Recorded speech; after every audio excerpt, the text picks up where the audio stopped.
ఆలోచించాలి. అడుక్కున్నాడు, నాకు ఒక్కసారి కొట్టేసి గెలిపిరా, ఒక్క ఛాన్స్ అని పవన్ కళ్యాణ్. ఒక్క ఛాన్స్ ఇస్తే ఆడవాళ్ళ తలరాతలు మార్చేస్తా, కనిపించకుండా పోయిన 30,000 మంది ఆడవాళ్ళని తీసుకొచ్చేస్తా, తర్వాత మన వాలంటీర్లు నా అక్కా చెల్లెళ్ళు అందరినీ 10,000 పెంచి మిమ్మల్ని అందరినీ దీవిస్తా అన్నాడు.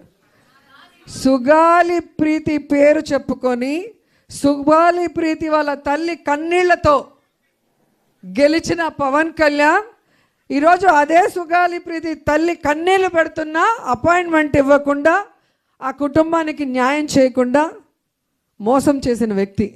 తెలుగుదేశంలో జరిగిన ఇష్యూని, సుగాలి ప్రీతి ఇష్యూని మన ప్రభుత్వంలో తీసుకొచ్చి అంత ఇష్యూ చేశాడు.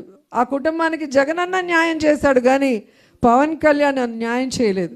30,000 మంది కనిపించకుండా పోయారు, ఇంటెలిజెన్స్ రిపోర్ట్ వచ్చిందని చెప్పిన వ్యక్తి 20 నెలలు అవుతుంటే 30,000 మంది కాదు 30 మందిని కూడా తీసుకురాలేదు. మరి ఈరోజు కూటమి ప్రభుత్వంలో ఇంటెలిజెన్స్ పని చేయట్లేదా అని అడుగుతున్నా.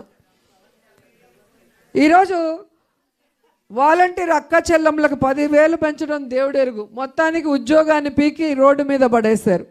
వాళ్ళు ఏడుస్తుంటే కనీసం వాళ్ళ పక్క తిరిగి కూడా చూడలేదు. ఇలాంటి వాళ్ళకి మహిళా దినోత్సవ వేడుకలు జరుపుకునే అర్హత ఉందా అని అడుగుతున్నా.